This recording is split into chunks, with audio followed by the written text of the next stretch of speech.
Iran के supreme leader ayatollah खामनाई ने कहा है कि शाम में बशार अल असद की हुकूमत के खात्मे से मुतल्लिक सबूत मौजूद हैं।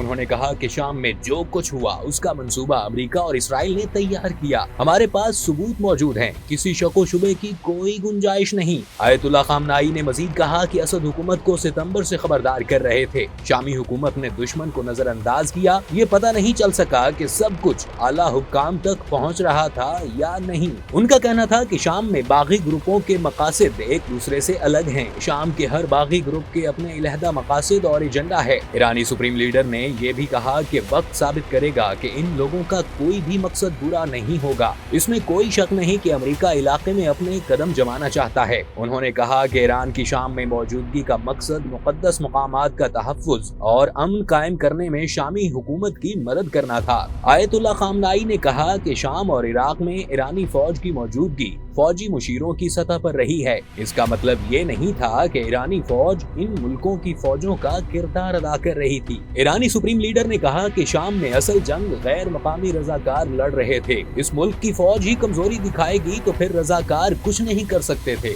आयतुल्ला खामनाई ने कहा कि अब बहादुर शामी जवान अपनी सरजमीन आजाद कराएंगे और एक दिन अमेरिका को खित्ते से निकाल कर बाहर फेंकेंगे।